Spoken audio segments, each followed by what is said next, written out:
लेकिन नंदी जी ने श्राप दे दिया कि नहीं, जो हमारे स्वामी का, वो ब्राह्मण थे, जो हमारे स्वामी का जो है अपमान किया है, बेइज्जती किया है, मैं कैसे सहन कर सकता हूं। शिव जी के द्वारा नंदी जी को रोकना, शिव जी को कैलाश पे आना, सती को बताना नहीं, सती को वहां जाना। सती जो है जाती हैं, वहां शरीर का त्याग हो जाता है। शरीर का त्याग होने के बाद भगवान शिव कैलाश में बैठे हैं, सूचना मिलती है। अपने शरीर से जो है नख से वीरभद्र नाम की एक गण पैदा करते हैं, जो साक्षात शिव से भी बड़ा बलशाली वीरभद्र है। केशों से जो है एक जटा उखाड़ करके फेंकते हैं, भद्रकाली पैदा होती है। गड़गड़ाते हुए सामने खड़े हो जाते हैं, स्वामी आदेश करिए, आदेश का पालन होगा। उधर भद्रकाली अपने रूप में जो है ऐसा क्रूर रूप है, ऐसा भयंकर रूप है कि प्रकृति हिल जा रही है।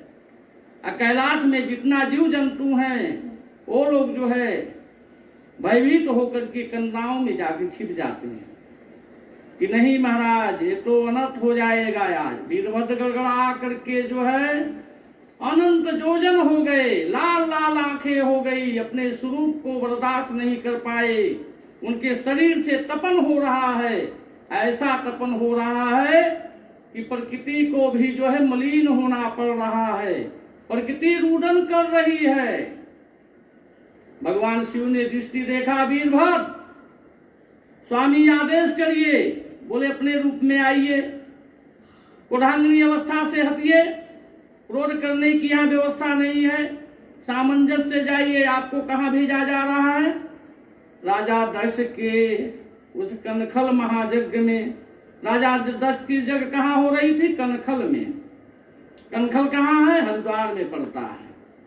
आज भी वहां जहाँ ब्रह्मा जी बैठे हैं, सप्त ऋषि बैठे हैं, भृगु ऋषि बैठे हैं, भगवान शिव का जहाँ आसन लगा है, माता जी का जहाँ आसन लगा था, वो भी स्थान आज भी जीर्ण अवस्था में है। वहां आप जाएंगे तो उस चीज को देखेंगे। उस समय घटना क्या होती है, यहाँ से वीरभद्र और भद्रकाली को भेज दिया जाता है, जग के समीप जाते हैं। ऐसा जो है बवंडर आता है कि उस यज्ञ में बैठे हुए ऋषियों महर्षियों को जो है भगवान नारायण को, ब्रह्मा जी को कुछ दिखाई पड़ता नहीं है। बोले महाराज ये क्या हो गया, ये तो अनर्थ हो गया। सभी ने ऋचा मंत्रों का जो है घोष करना चालू कर दिया, पाठ करना चालू कर दिया जोर जोर से, कि अब तो जो है शांति हो जाए। लेकिन वहां कुछ हुआ नहीं।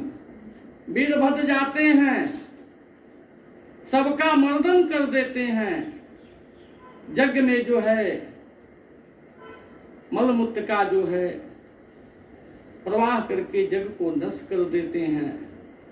राजा दक्ष की मुंडी का मर्दन कर देते हैं। उसके बाद जो है भगवान शिव जो है वियोग में यहाँ तड़प रहे हैं। जब देखिए राजा दक्ष की सारी यज्ञें नष्ट हो गई, जितने ऋषि महर्षि देवी देवता आए थे, कुछ लोग अधमरे हो गए, कुछ लोग भाग रहे हैं, किसी की टांगें टूट गई, किसी का हाथ टूट गया, किसी का मुख टेढ़ा हो गया, किसी की आंखें निकाल ली गई, किसी की दाढ़ी नोच ली गई। वहां हर लोग जो है भय खाने लगे, कोई भय से कांप रहा है। वीरभद्र मेरे पास मत आना। बोले महाराज कैसे बख्शेंगे, स्वामी का अपमान हुआ, ये माता तो देहांगनी हो गई है, शरीर छोड़ दी है, बख्शेंगे नहीं किसी को, किसी को छोड़ने वाले नहीं हैं। सारे जग को जो है तहसा नहस कर दिए। देवताओं को बार बार रोका जा रहा, बोले नहीं महाराज, जान बचाओ लाखों पायो, जान पहले बचाने दीजिए। ये तो आ गया है, महाप्रलय कर रहा है। इस महाप्रलय से कौन बचने वाला? नहीं बचने वाला है, सर्वनाश कर देगा ये। जो कुछ बचा है वो भी नहीं बचेगा। भगवान शिव वहां पहुंच जाते हैं और पहुंचने के बाद जो है माता सती का शरीर लेकर के देशांतर भ्रमण करने लगते हैं। दिगंबर अवस्था होते होते बाघंबर चिपका हुआ दिगंबर नहीं होने दे रहा है। अब इनको ये पता नहीं है मेरा वस्त्र किस अवस्था में है। माता सती को जो है दाहिने कंधे पर रख करके घूम रहे हैं। देशांतर भ्रमण करने लगे। सभी देवता भगवान नारायण के पास गए, बोले मणि मुकुट हैं देवताओं के, भगवान शिव देवों के देव हैं, इनको अगर शांत नहीं किया जाएगा तो सब नष्ट हो जाएगा महाराज। कुछ बचने वाला नहीं है। प्रकृति चिल्ला रही है, धरणी रो रही है, सभी देवता कमजोर हो गए हैं, पहले इनको बचाया जाए।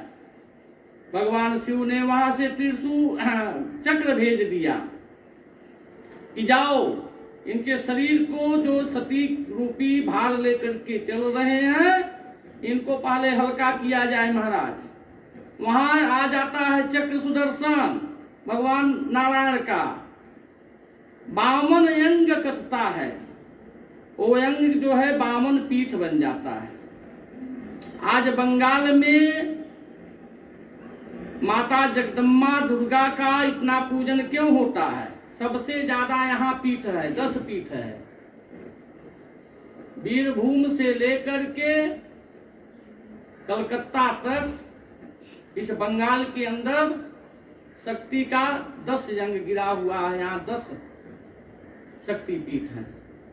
बांग्लादेश में है, पंजाब बोले, पाकिस्तान में है, इलाहाबाद में है। लेकिन सबसे ज्यादा इसको बोला जाता है शक्ति पीठ। बंगाल को क्या बोला जाता है? शक्ति पीठ। यहाँ माता सती का कानी उंगली का जो है अंग गिर करके कालिका पैदा हुई है। भगवान शिव माता काली के साथ बैठे हुए थे हिमालय पर्वत पर। इन लोगों में हंसी उपहास हो रहा था। भगवान शिव ने कहा तुम काली हो। बात इनको लग गया कि मेरा स्वामी बोल दिया मैं काली हूं। दर्पण था नहीं, स्वरूप में आती हैं, बोलती हैं नहीं हम तो काली नहीं है, लेकिन स्वामी बोल दिया काली है। अब यहां से निकल गई, ब्रह्मा जी का जो है पूजन करने लगी, तपस्या करने लगी। ब्रह्मा जी बेचारे आ गए, बोले माता आप तो जगत की माता हो, हम तो बुजुर्ग आदमी हैं, कैसे हमको जो है आप याद कर रही हो? आप तो सृष्टि हो माता, आपसे बड़ा कुछ नहीं है। बोले नहीं मैं सृष्टि हूं, फिर भी जो है। बोले माता आप तो जो है अपने स्वरूप को चेंज कर सकती थी। बोले नहीं। ब्रह्मा जी बोले माता आदेश करिए, आप हमसे क्या चाहती हैं? मेरी तपस्या क्यों कर रही हैं? बोले हमको गौरा बनना है।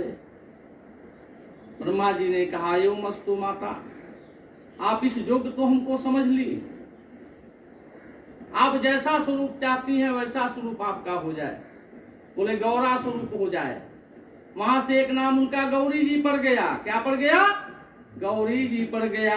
बोले गौरी माता की जय।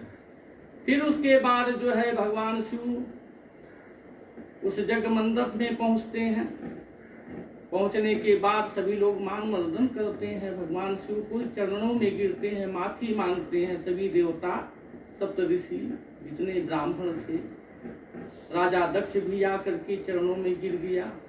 हे महादेव, मैं दंभी हो गया था, अहंकारी हो गया था, मैं आपके विचार को समझ नहीं पाया।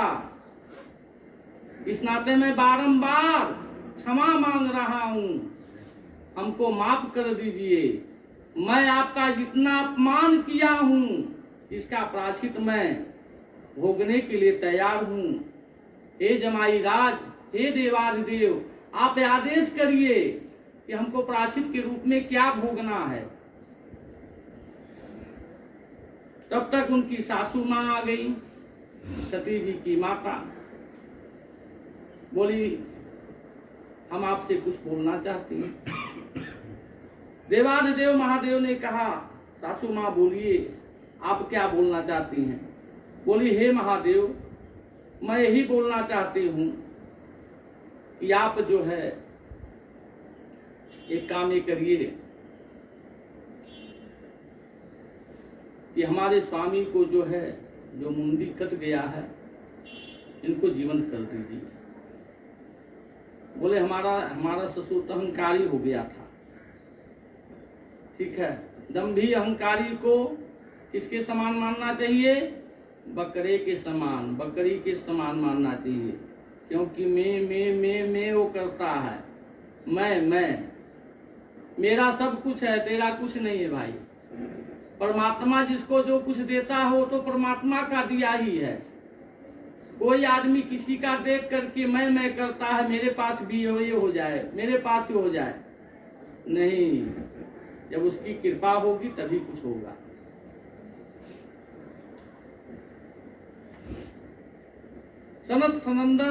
सनत कुमार जो है एक दिन भगवान नारायण से मिलने जाते हैं। मिल करके जो है पहुंचते हैं। जय और विजय गेट पे द्वारपाल है। ये कलशा क्यों रखा जाता है जानते हैं आप लोग? जानकारी है? जय और विजय ये भगवान की पार्षद हैं। ये हमेशा जो है गेट पे रखवाली करते हैं। हाकनी, डाकनी, यक्ष, किन्नर, भूत, पिशाच ऐसी कोई निगेटिव शक्ति यज्ञ में न आ जाए कि ब्राह्मणों के और जजमानों के मत को भ्रष्ट कर दे। इस नाते कोई निगेटिव शक्ति आती नहीं, ये लोग रखवाली करते हैं। इस यज्ञ में वो लोग रखवाली हैं गेट पे। जय और विजय ये द्वारपाल है भगवान कि कोई ऐसी शक्ति न आ जाए। सनत कुमार भगवान से मिलने एक दिन चले गए बैकुंठ में। ये लोग द्वार पे खड़े हुए थे। बोले महाराज इससे मिलना है। आप लोग तो बालक हैं। वो लोग ब्रह्मा जी के पुत्र थे।